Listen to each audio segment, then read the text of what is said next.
at the bottom here in the sea of humanity. And this is the pawn. And the red dots all are little poetry cards in my collection, which are old poems, nature poems, happier day poems. So we're going to get some of those along the way. The bog, you will understand as it comes. These are like sunrises coming out of the bog, so those are old nature poems. Okay, more little card poems. I'm not going to be able to move this, I think, every time, but anyway, we're going to go through this. It's not going to take that long, as it looks. These are like lightning bolts of inspiration. These are little miracle cards. As I was sorting through the poems, I realized I had 3 poems that had the word miracle in them. And I thought, okay, we need that. So there's 3 miracle cards. We're going to go back in the bog. We're going to come back out of the bog. And then we're going to end, we don't really know where. Okay, so on the first red card. And at the end of the show, we can put this down and you guys can look at it and everything. I also have oil. It didn't arrive in time to sell it tonight, but I have samples. And somebody might refill the samples. There's a sharper, fresher, they're the same. They were pressed the same day, but they're different batches. One is sharper and it's fabulous for steamed vegetables and things like that, and one is a little more mild. And if you want some, put your name down, email, phone number, something, and then I'll get hold of you when it arrives, which ought to be next week. It was supposed to be last week. Okay, so I think that's enough at the beginning. Let's get to the poems. And that's for the beginning. All right. And I think today I'm going to end up taking them off as I go. And so, if anyone wants to order this presentation, I could print it. Humanity, the Game is On, a Poet's Perspective. From Amarakis, 30 January 2017, Linneman's Riverwest Inn. You got more sign And our first red card, no apologies. If you want humility from me, you will be disappointed. If you expect me to be apologetic, you will be offended. I have no time for these attitudes. And you can clap, not clap, doesn't matter. It's going to take a while, but we'll get there. Welcome, welcome. Welcome, one or welcome all. Welcome to humanity. The game is on. The game began with a con, and the con won. The game is on. Now the lines are redrawn. A new battle begun. The game is on. There are no shortcuts, no skip-aheads. The game is on. There is no end in sight, and few agree on wrong or right. The game is on. Here tonight we play one little pawn. The game is on. Remember, the game is humanity. Welcome one or welcome all. And the game is on.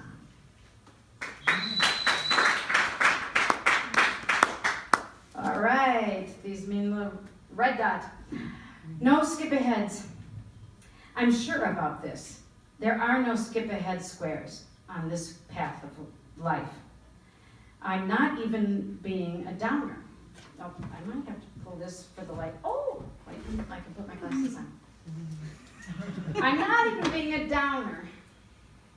You gotta pay your dues humbug. It's just that this is a domino story. Every move you make, every decision you take, tips a domino, which tips a domino, which hits another domino, which means everything. Okay, playful Pandokrataras. Gulls circling high, black flecks on a white sky. The dozens twirling in a reckless dance, fairest beings in the grasp. of an almighty, whimsical magnet. So, gangplank. These are kind of the, right, entering the bog. There's kind of an entrance poem each time. Gangplank. I keep picking up pen, setting it to paper, and writing my way into a labyrinth.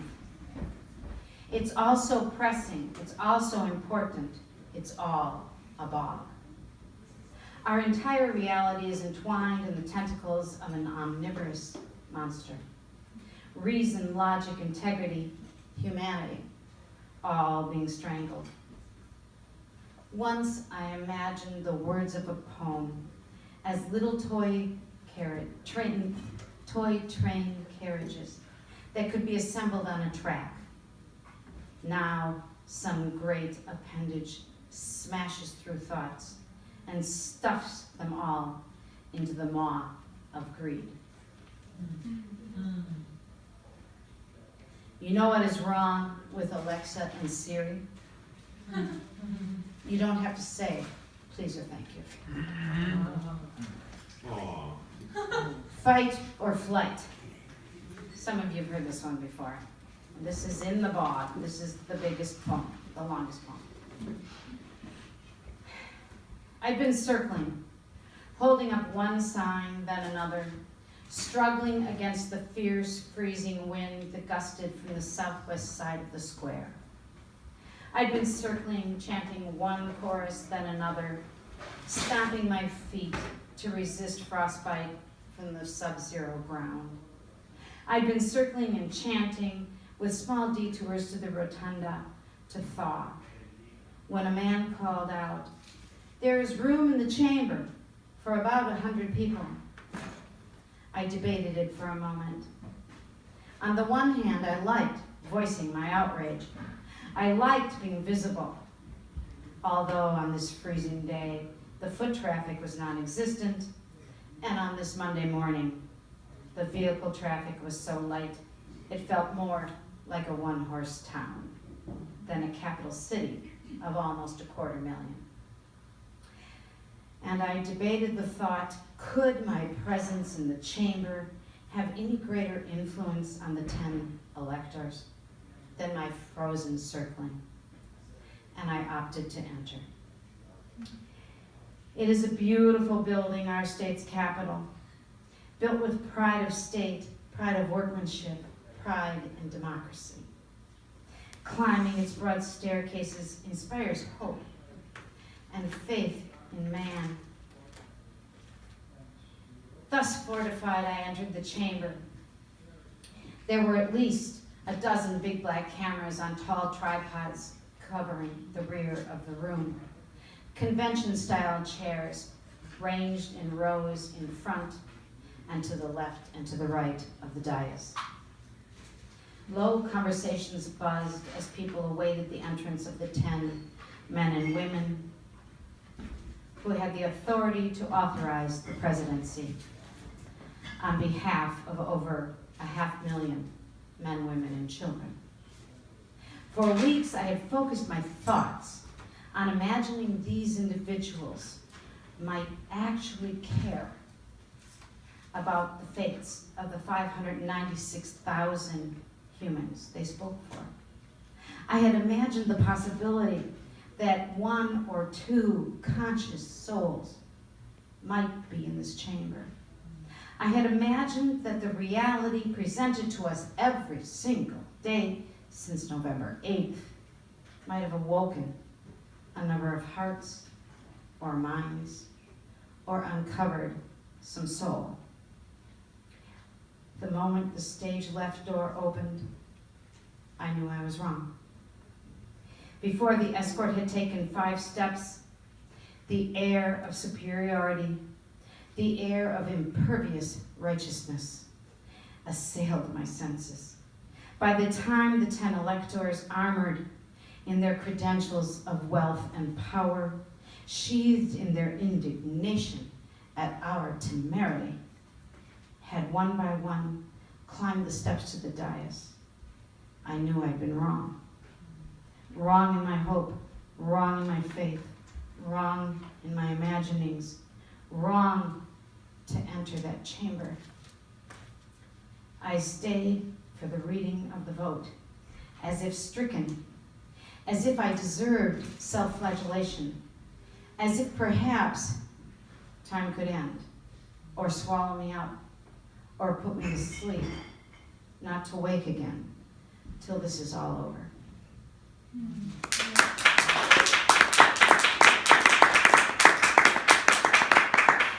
So, now we come out of the bog. Let's move our pawn one time here. We're coming out of the bog. All right. And let's exit. The sunbursts there are old nature poems. I was at the Woodland Pattern Marathon, and Cheryl, who read earlier, was there from 4 o'clock till the end. 1 p.m., bless her heart. That is supporting poetry. So, how many is that? Oh, at the Woodland Pattern, many people read nature poetry, and it kind of confirmed for me that we need this. And there has to be somebody there still recording it, and hopefully still to be recorded. Dark fell as I, dark fell while I was in the taverna. Dark fell and the temperature dropped and the damp exponented. I zipped up my coat to the top. I pulled the sweatshirt hood up over my cap. I straddled the Vespa and headed home. Really, there was no other option. Driving slowly kept the freezing of my hands to a minimum and allowed me to look at the dark black sea, which was as still could be. And I looked at the sky, the astoundingly star-studded sky, and I thought, all the stars you could ask for.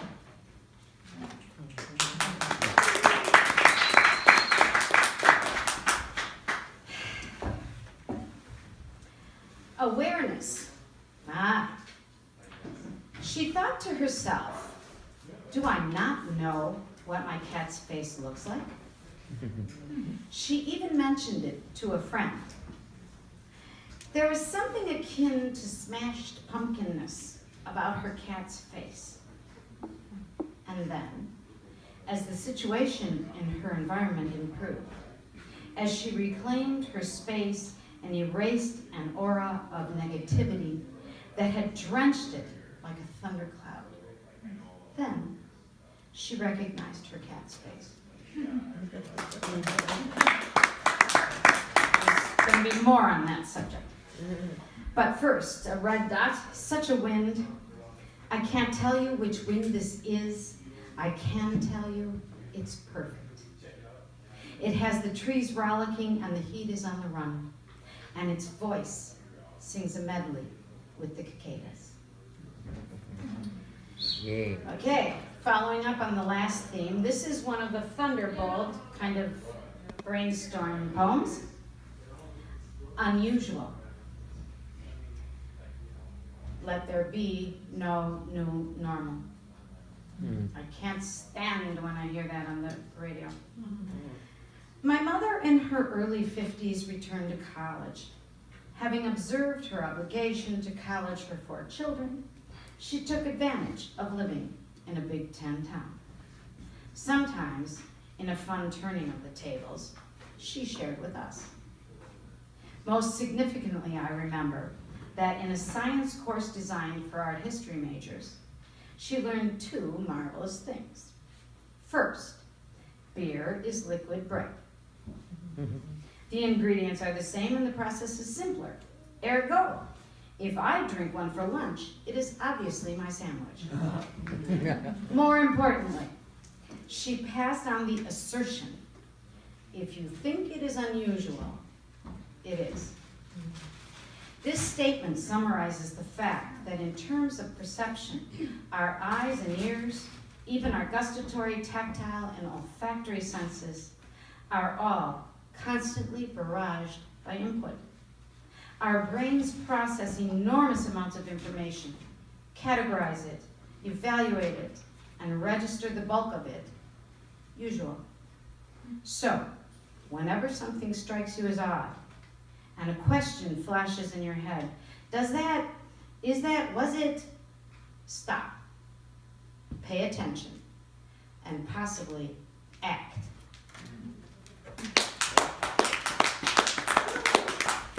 All right, growth. We learn or don't to accept or create change, expanding or reducing human potential accordingly. We step or don't outside of our comfort zone, hesitantly accepting the unknown in increments calibrated to our courage. Courage on the air. Someone sings. The words waft up among the sheep bells. Someone down the mountain out of sight has the heart to sing out, to release his voice into space. Despite the damp, despite the chill, he offers up his song. Mm-hmm. And that leads us into the miracle poem at the top, and we're coming around the mountain. I need more grace than I thought. Is it mine or roomy, this delicate line that surfaces now on this gray cast day, slipping over my mind like the wave receding? And what does it mean, this line that filigrees my thought, causing me to take up pen, to lean back and ponder? She is a lovely word, grace, both a gift and a giving. From where does she spring? Can I draw her to me with lures or wishes? Can I cultivate her, a jasmine flowering in my veins? As it takes a seed to make a seed, she begins as a miracle. In kindness and beauty, she propagates. Where there are blessings, there are the angels of grace.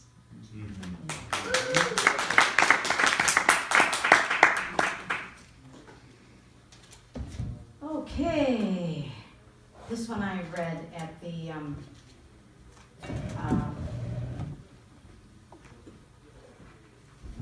Woodland Pattern. So if anyone came from there, you've heard it. Other people have not. It's new. Kindness. The friend of my friend is a friend. The friend of my enemy is my enemy. But the enemy of my enemy is my friend. The age-old mantra for remembering the secret of multiplication with negative numbers can never take the teacher out. The teacher. Now you might draw back at the use of the word enemy in a poem entitled Kindness. There is so much beauty in kindness. Kindness is gentle and thoughtful. It is patient, enduring, and spontaneous. It often comes at a sacrifice. In the kindness of the Good Samaritan, one must be willing to feel the cold to offer one's cloak. In sharing your meal, you will go a little bit hungry. You give up a night out when you visit an ailing friend. You double your hours of commute to pick up a friend's child, to deliver him or her home. You risk losing your place in line to help a coworker. And yet, you always know it's right. Kindness is unambiguous. Kindness is an act of grace. So why the enemy? Because Christ turned the other cheek, but he did not turn a blind eye. This world is not made up of kindness. Throwing yourself to a wolf to save a child is one thing. Letting wolves destroy villages is another. This is the 67th year of the present era, and the wolves we face are an enormous pack. A rich, a powerful, and an unkind pack. You cannot defeat these wolves with kindness. You cannot protect others from these wolves with kindness. These wolves must be challenged and brought down. In this present era, kindness is essential for survival. A kindness with courage, a kindness with eyes and ears open, a kindness that is the enemy of the enemy.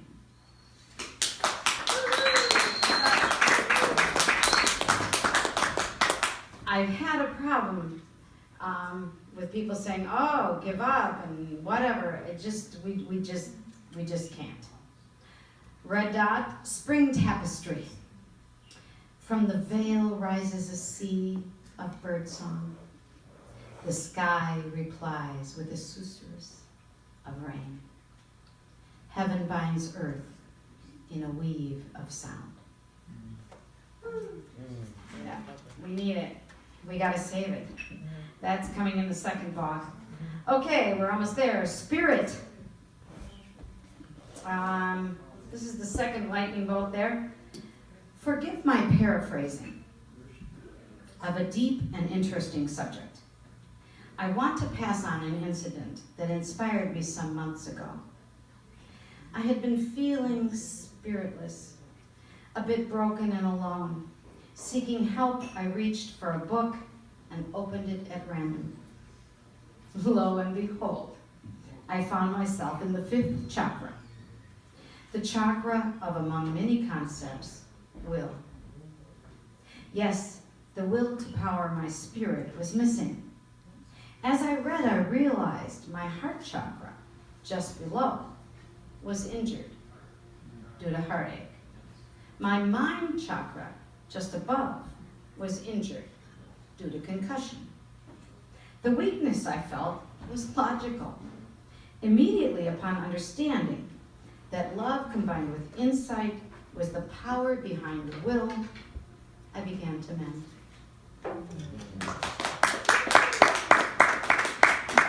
It's a Carolyn Meese book, Anatomy of the Spirit, and I've read it at least 3 times, and I just flop it open, and anyway, it's terrific. When it's what you need, it's what you need.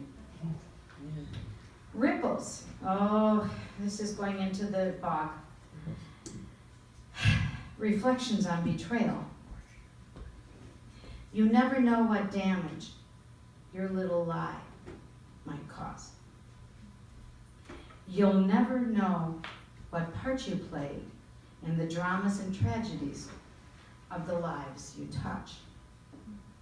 So let me remind you, from where comes a great tree? A small seed. From where comes a great wall? Countless small bricks. How does the rain barrel fill? Drop by drop. Most bad things don't happen like earthquakes. They are the fruits of wrongdoing. I don't know if it's time for this little red one. I'm going to hang on to this one. In the bog. Okay, and some of these were created just for this program because it just... Anyway. We know. The usefulness of 9/11. The fact is, no matter your thoughts about how or why it happened, 9/11 was useful. The fact is, there is abundance. The fear of lack is designed by the greedy. The fact is, wealth is imaginary and protects itself by deceit. The fact is, confusion is fostered to create the noise that obfuscates clarity. The fact is, fear is powerful and easily manipulated. The fact is, fear shuts down logic and reduces thought to the survival level. The fact is, fear creates loathing and justifies abusive treatment of scapegoats. The fact is, there is inspiration and genius and solutions. The fact is, saints and wise men abound. The fact is, children are filled with love of learning. Their potentials are infinite.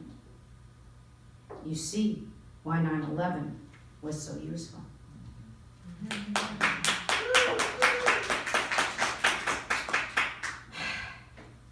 It's not okay. I cannot hold that it is okay that Donald Trump won. I cannot hold that this obvious agenda of raping the earth is okay. I cannot hold that rescinding civil rights legislation and denying immigrants and ejecting innocents is okay. I cannot hold that jeopardizing healthcare and workplace safety and clean water is okay. I cannot hold that unleashing economic war on anyone who is not a millionaire is okay. I cannot hold that demeaning women and depriving them of their will and integrity is okay. I cannot hold that withdrawing from any obligation to the rest of the world is okay. I cannot hold that blaming others or being ignorant and doing nothing is okay.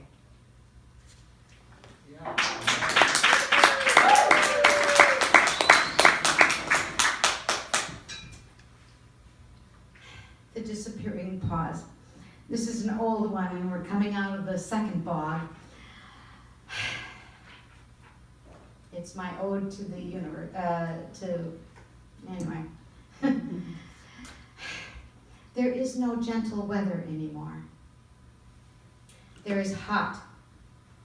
There is cold. There is rain and drought. There is too much wind and a dearth of wind.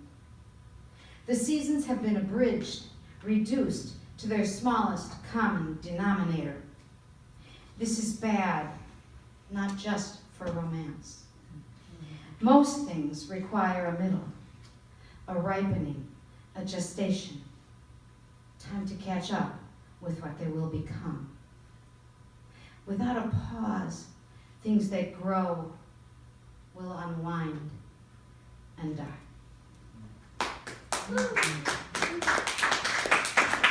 Oh, here I'll bring in this red dot, and then we're going to move the pawn. I want a little bird bath for my mind. It could flit about, refreshing its feathers, shedding superfluities. Briefly, it would feel released from all its cares and woes. Then it could return to my cranium, more composed.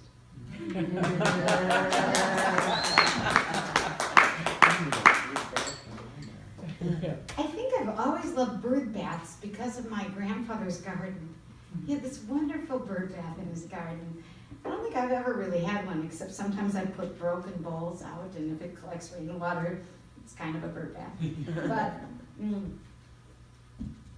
oh, we're going to move the pawn, and we are, oh, where's the pawn? We're all the way here.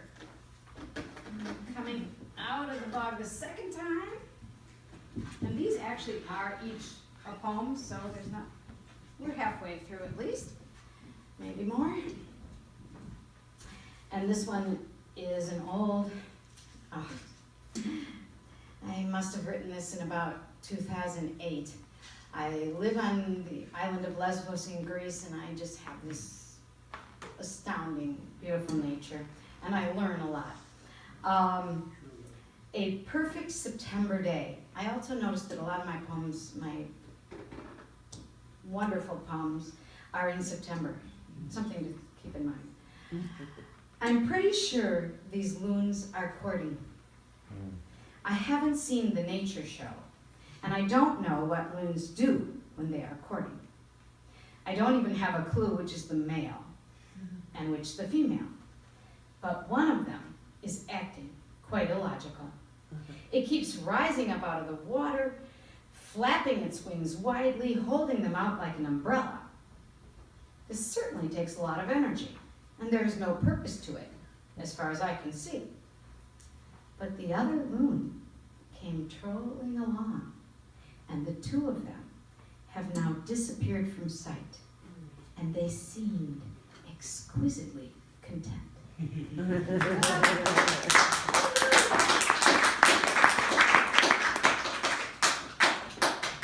Okay, cleaning from the flowers out. We're coming to another lightning bolt and something else and a miracle poem.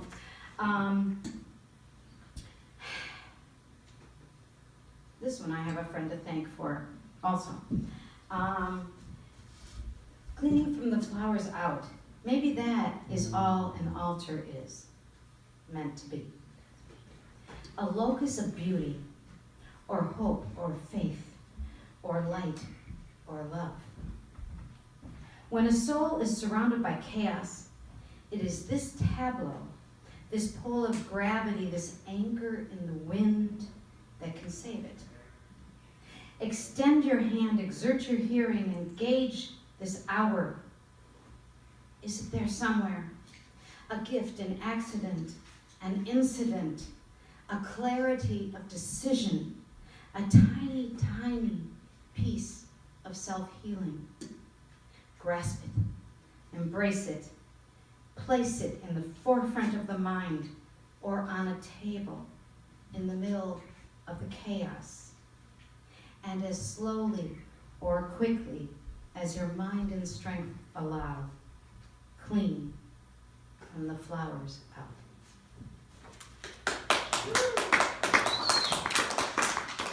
Now, taking on language. It is wrong for hope to be a verb. Hope as a noun is one of man's essentials. As necessary as food, water, air, and shelter, hope grants man tomorrow. To hope, however, or hoping, are uncertainties, needs. Let us abandon hoping. Let us be hope. Thank you.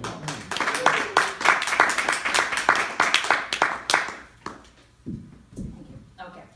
Gotta take a red dot card out of here. This one is kind of fun. Anyway, everything needs quite a bit of something. Baby trees need quite a bit of watering.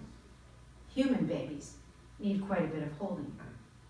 Sunny days need quite a bit of shade. Freezing days need quite a bit of wool. Big engines need quite a bit of fuel. Big people need quite a bit of food. The sea needs quite a bit of motion. The mountains need quite a bit of silence. I need quite a bit of hope. And you? What is it you need quite a bit of?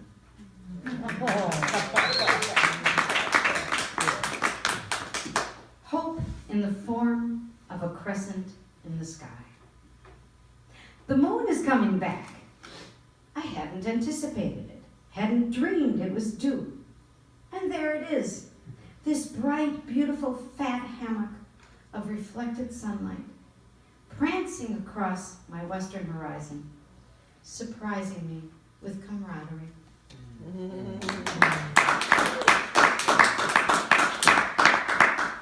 We gotta keep the sky clear, you guys. We gotta do something about this not believing in climate change. Okay, we're on the miracle star up there.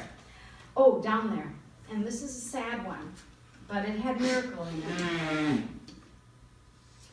And we're leading into the next bog, so, okay.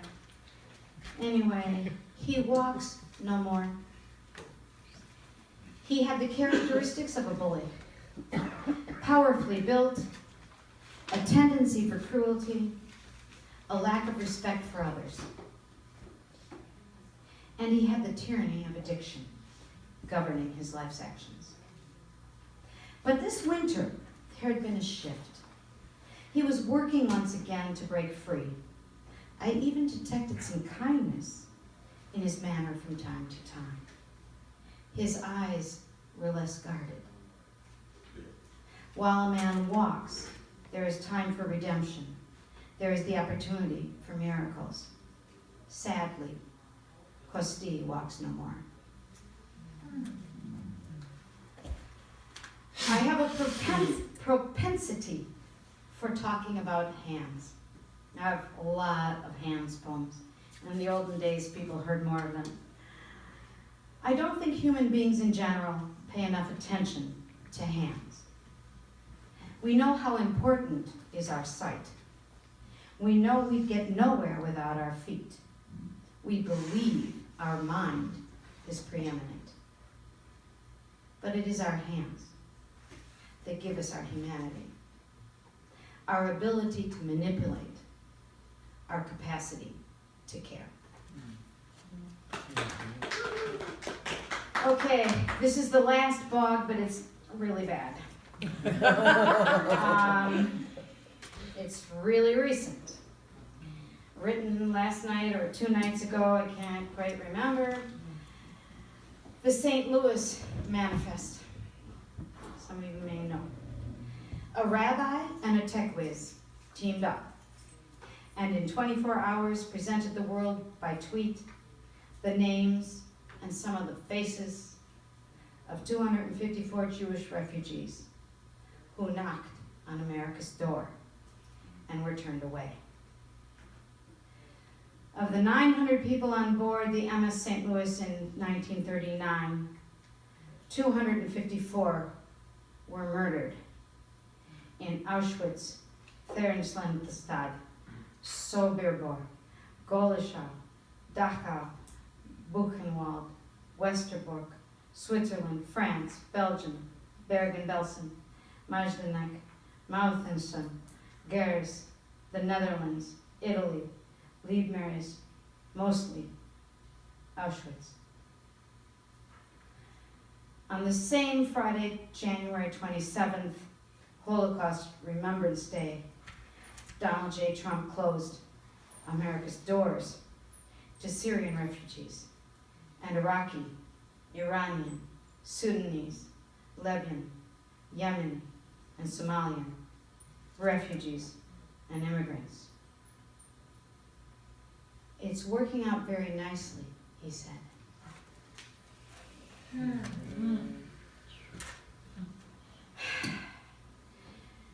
So, because it's going to be a reality, I brought in my poem, a very, very dear friend of mine who died about 6-7 years ago. And he was a basket maker, and he fixed my roof where it leaked, and he fixed my chimney when that smoked. And ligaria is the Greek word for wicker. Ligaria. This is the poem about Yanis. It is brewing, hatching, weaving itself out of nothingness and pain. It is brooding and hiding its face. It is crying and kicking its angst. It is weeping and seeking comfort. But it's too late. He is gone, Yanis. Yanis the father, Yanis the neighbor, Yanis the friend. Yanis the basket weaver, Yanis the ouzo drinker, Yanis the singer of Kazantzidis songs. Yanis, he is gone. It's too late for comfort. And now, when we see ligaria, and they are everywhere, and they are flowering, and they proclaim him, we cannot hide from our sorrow. We cannot apologize to the dead. We cannot say if.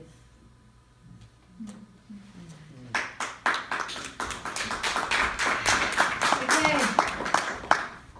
We're in the sunrise, maybe joy.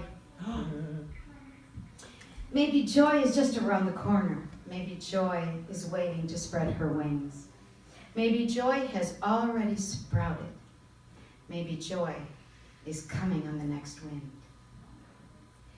The sorrows have been here for ages and ages. The sorrows have weathered us and worn out our shoes. And it feels sometimes like the sorrows will overtake us. But who can say? Maybe joy is just around the corner. Maybe joy is waiting to spread her wings. Maybe joy has already sprouted. Maybe joy is coming on the next wind. The sorrows have been here forever and ever. The sorrows have painted us and crisscrossed our hearts. And it feels sometimes like the sorrows will overwhelm us. But who can say? Maybe joy is just around the corner. Maybe joy is waiting to spread her wings. Maybe joy has already sprouted. Maybe joy is coming on the next wind.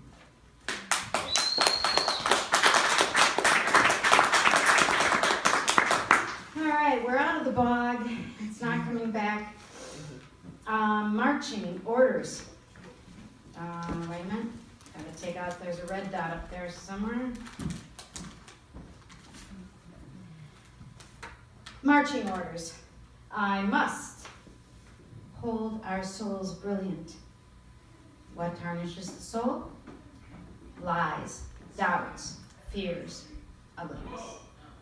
I must keep joy abundant. What feeds joy? Happiness, laughter, beauty, kindness. I must materialize safety all around.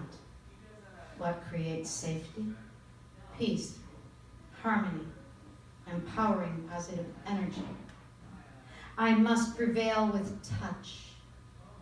What fosters touch? Smiles, gentleness, honesty, patience. I call on all available angels, on the ruling planets, the stars, our moon. I call on the mountains, the trees, the sun, and the sea for assistance and guidance and love.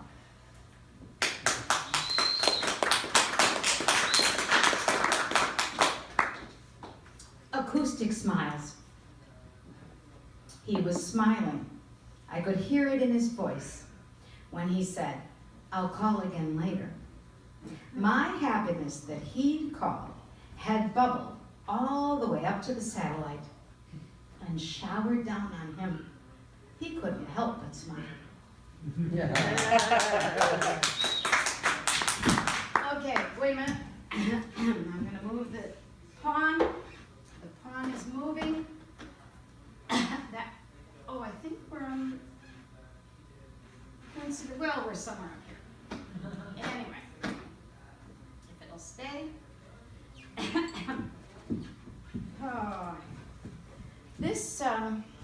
This situation since November 8th and with my reading has caused me to write quite a number of poems. And normally I like to have them longer and edit them more, but anyway. Oh, you're gonna love this one. No coincidences. Yeah, this is a lightning bolt one. My son hung his head when he saw the printer box in the lobby. Of course, his mother was going to bring it into his apartment. And she did. And it had the cords, and her daughter's hand-me-down computer was able to download the driver program, and with a new black ink cartridge, this poet was in business. It is an integrative process, us and the universe. Random House Dictionary, unabridged, integrated, combining or coordinating separate elements so as to provide a harmonious, interrelated whole. The universe is vast and timeless. We perceive ourselves to be small and short-lived. The more we listen and respond to the ultimate goodness, the more goodness we receive and the more we have to share. Like Tai Chi, using the power of the earth through one's limbs, we have the option to use the power of the universe through our spirit.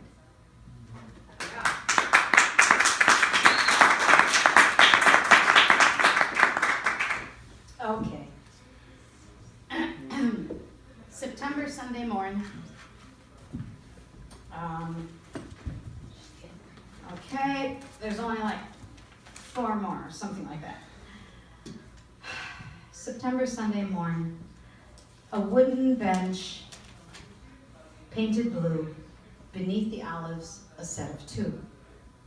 No sounds of work among the trees, the priest's voice floats upon the breeze.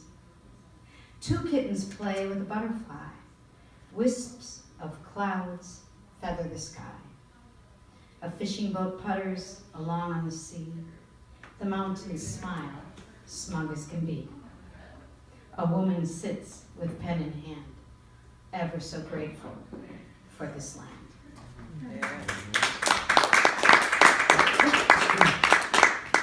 And this is an old haiku, haiku 13. Like Cheryl, sometimes poems just come to you and there's just no arguing with them. The sea has spoken. I am to enter and kneel. This is important. All right, the final miracle poem. One voice in my head says, how can you write another poem about poppies? And a voice answers, how can I not? Every day is a miracle, every poppy its face. Some of us are privileged and obligated to sing this magic. As the farmer sows his crop and the fisherman casts his net, I sow beauty, I cast dreams, endeavoring to turn hope into prayer, into light.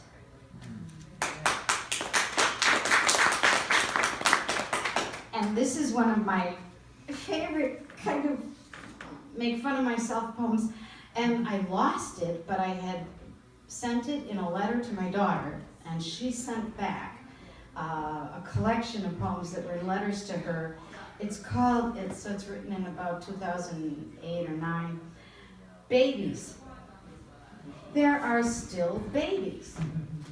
It's ridiculous for this to surprise me. And yet, it is miraculous. Despite all men's mistakes, irrespective of reason, beyond logic, babies are born. It is simply incredible.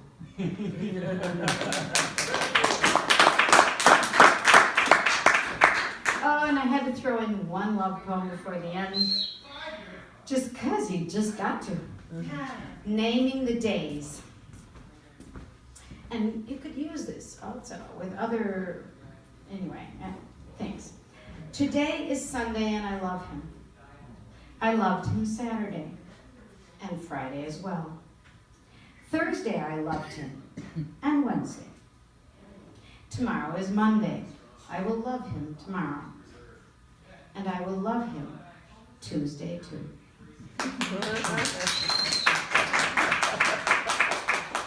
So, the 2 final poems in that sea of hopefully humanity surviving are with respects to Yom Kippur. We all have our watch to keep, our turn to defend the battlements, our time to dig in the trenches, our moment to kiss the babies, our shift to save the dike, our season to can, our chance to love. We all have our watch to keep, our truths to defend, our histories to dig out of the past, our moment in the sunlight, our shift to chop wood, our season to rest, our chance to love. We all have our watch to keep, our opportunity to defend the soul, our obligation to dig for hope, our moment of laughter, our shift passing on the stories, our season to invent, our chance to love.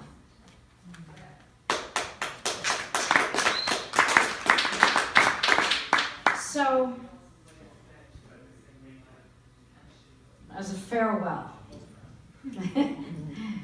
turn your glad face toward morning.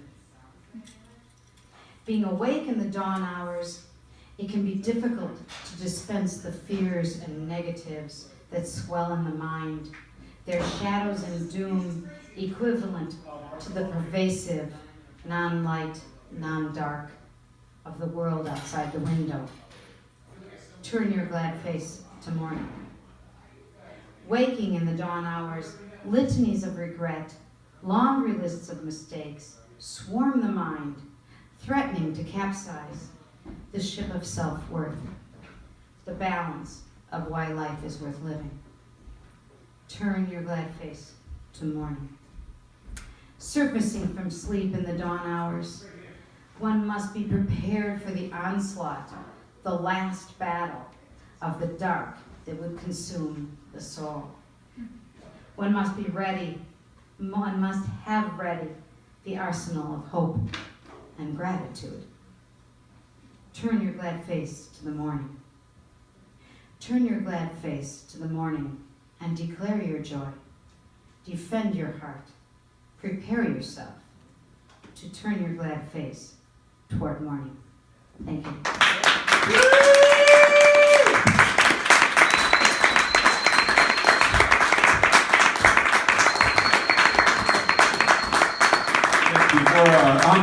Before she goes downstairs, let's ask her if she wants to do one more piece before she goes downstairs. Maybe there's one encore before she goes downstairs. Before I go downstairs, I didn't bring anything else up. Wait a minute. There might be one thing that you can do. No, I think it's outside. I can do one from here. All right. She's gonna sing from the bar. Okay, that's fine. There's something on that table. All right. Once again with Amma.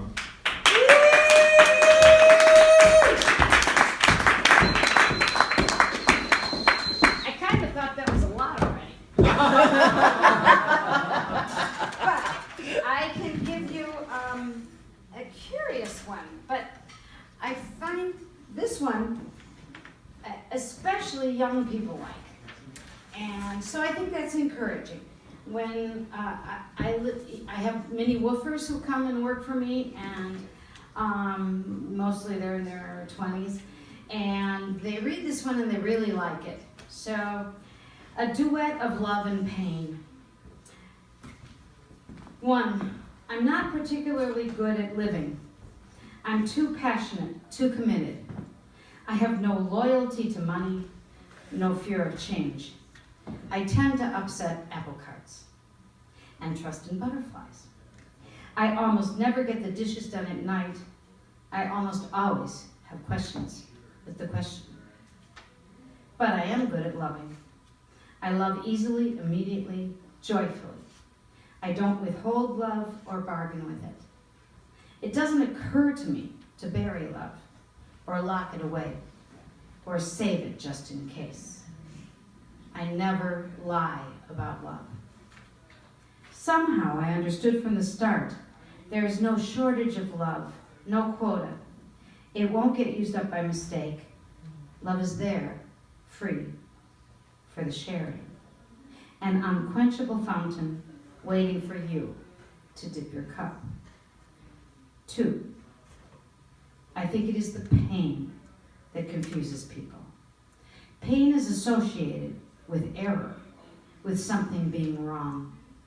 In our modern society, most people will do almost anything to avoid pain. They swallow painkillers as if they'd die without them. And it is the fear of the pain of love that tortures so many. Somehow, I understood from the start that pain is not deadly. Pain is a warning, a signal. It is so easy to forget that this is all a miracle, that there is no answer to why. Pain is there to remind us to be grateful.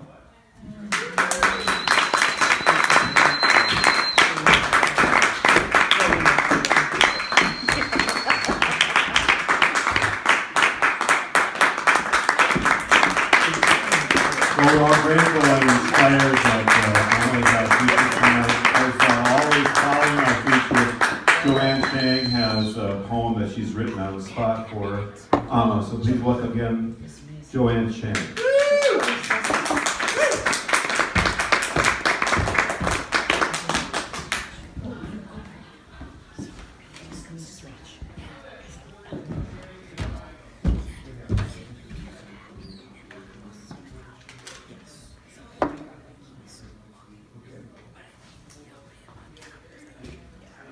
For Amma, we are in this story.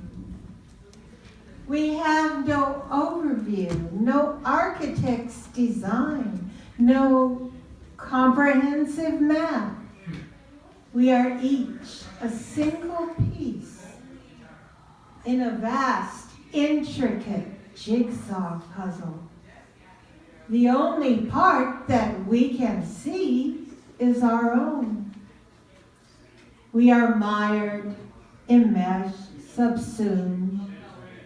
The road is bent and twisted. We cannot see behind. We cannot see ahead. Pilgrims are we, hoping for progress. Only the writer knows what progress is. It is not always what it seems.